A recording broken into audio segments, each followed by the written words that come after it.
Well, this week at the movie theater is not a week that I'm going to go see anything because, well, there's not really much out. And anything that I kind of do want to see, showtimes are not there for me to catch at the right time. Just your typical reasons to not see a movie this week at the theater.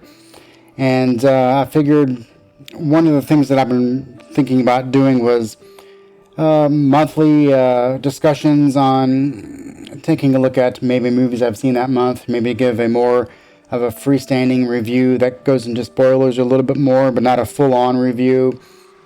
I really don't think a full-on review that goes deeper into a movie is warranted for everything, other than the movies that actually that actually deserve it. So making this quick video here to talk about the movies that I saw in January and go into a little bit more depth on those, and then I'll do February, March, and so on and so forth, and then hopefully when I actually have something more planned out, of course I have ideas rolling around in my head, but I want to be able to have a just a consistent video that, and maybe eventually it could be something that I can do live, maybe have interactions with.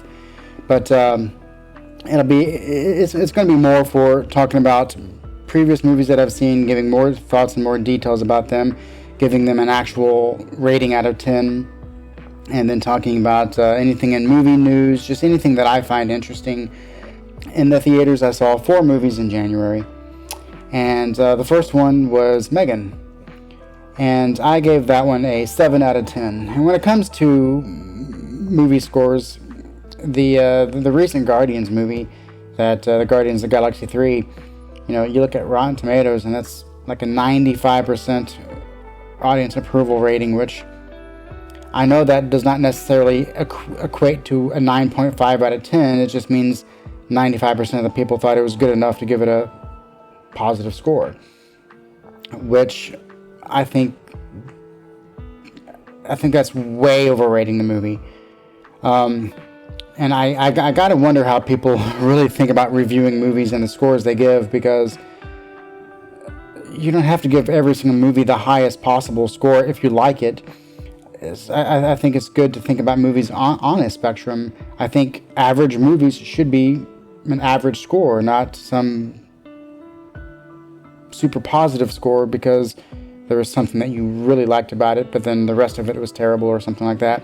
I like to be really realistic with my reviews, and just because something is a 6 or a 7 doesn't mean I didn't like it. It just means that a 6 is just slightly above average, which is not that bad in the long run. You really have to give those 8s, 9s, and 10s to movies that stand out as deserving of 8s, 9s, and 10s. And so starting with Megan, yeah, I gave that one a 7 out of 10. I thought it was just a little bit above average.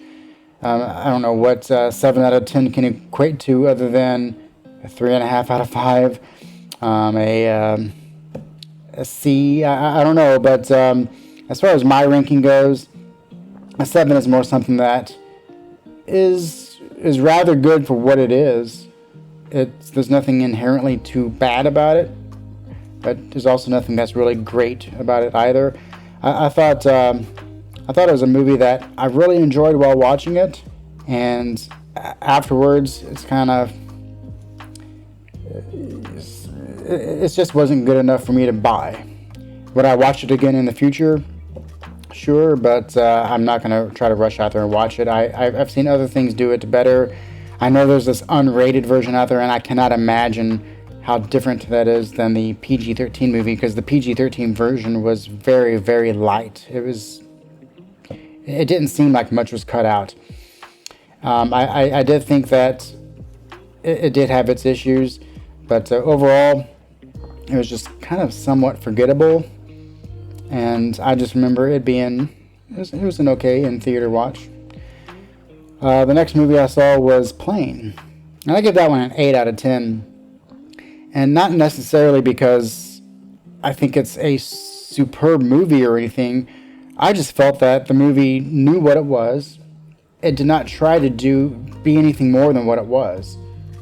And because of that, the way it was executed, I thought it was very good for what it was. I thought the ranking I give for movies lots of times is you really consider what the movie was meant to be. There's no way Plane would ever be nominated for an Academy Award, right? No matter what, no matter how much they tried with that script, with the directing style, with the acting style, with the way it came off on the screen, nobody wanted it to be something that would be marveled at. It was meant just to have an adrenaline, good action time, and that's what it was. I had a lot of fun with this. I would definitely buy it and watch it again. For one, it's really easy to watch. So it would never be something that I would think that it would take a lot out of me to be able to sit down and watch it again. And I really like Gerard Butler. I think he has movies to where you don't mind going back and watching his movies. Kind of like Jason Statham and different actors like that, to where just because they're in it, the rewatchability is high. And the next movie I saw was Missing, which I know is kind of like a quasi-sequel to Searching, kind of some of the same creators of it. It's done in pretty much a very similar way, obviously. It's not really an exact sequel, but in the movie making world, it's a sequel enough. And I thought it was slightly above average. I gave it a 6 out of 10, mostly because it was good, but there was a lot of problems that it had, especially in the second half. I might have mentioned this in my review, that there was at one point where I knew that the movie was going to take one of two directions, and I knew the one direction, probably the obvious one, was going to lead the movie down a path of not being able to wrap up plot points well enough, and it would go down in the direction of just equating to a movie that is slightly above average at a 6 out of 10. And the way that I wanted it to go would have made it probably a 7 out of 10, maybe 7.5 or something like that, because I thought it would have been more of a daring method of of direction that the movie should have taken place. And once again, I slightly can forget some of the stuff, but the direction that I was thinking was that the TaskRabbit, whatever the South American equivalent of that was, that character would have had more to do in the last half of the movie, and he was kind of there, but they could have used that character in a way better, smarter plot. And for me to really remember everything that I was thinking back when I watched it, I would have to watch it again, but I really don't care to watch it again. It's one of those movies, sure, I would happily watch it again. If someone else wanted to watch it, I would have no problem. There would be no disputes, but as it stands, it's just another one of those ones that it's okay when you're watching it. It's a fine time, but it does get a little bit dumber as it goes on, and then by the time it's over, it's just slightly above average. And then the final movie I saw in January was Infinity Pool, which immediately in about 5 minutes into the movie, you already know what it is. You know it's something that not a lot of people are going to watch. You know that it's going to be one of those movies that kind of come and go. And I think Missing is going to be a movie that comes and goes. Megan will be a movie that comes and goes. It might hang around a little bit longer, but it'll come and go. Plane, it will come and go. A lot of movies, that some people remember them, but overall, once their time in the spotlight is gone, not many people will talk about them, and the longer you go on, the more people is going to forget about them. And unfortunately, with Infinity Pool, that one, people's not going to remember this as much as those other ones, because not many people saw it in movie theaters. Not many people will watch it just because of the type of movie it is and the way it does everything. It's kind of like an oddball type of movie. You really have to be thinking a lot. So it's definitely not going to have the impact right now that those other three movies did, even though none of them are huge movies. But I think Infinity Pool has the ability that it will probably last a lot longer in the conscience of people than the other three, just because it is, to me, so good. I mean, a 9 out of 10. A 9 is a really rare score for me, but I thought the movie just really made you think. I didn't find any perceivable issues with the movie that I had. It was just thoroughly enjoyable. I like the direction it took. I like when movies take chances, and I think this could be one that people revisit in the future, and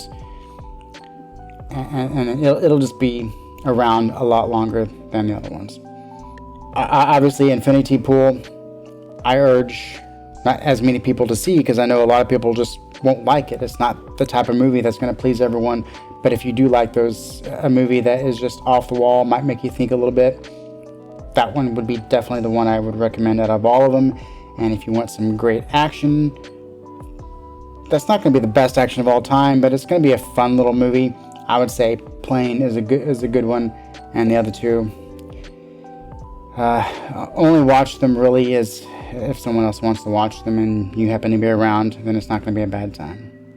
So coming up next, the next time I shoot a video like this, which will be right around the corner, I'll be able to talk about the February movies that I saw, and hopefully devise like I said, a weekly, bi-weekly, monthly little series where I can talk about previous movies that I've seen, talk about movies and just any news, just anything that I would like to talk about, movie-centric, and hopefully have it be more of a live thing to where I can really get some input, because it's really hard to talk about movies like this without other people's interactions, or if someone else had questions or just wanted to know more about things, or I don't know. I really like a discussion when it comes to movies, and a one-sided discussion like this I can only take so far.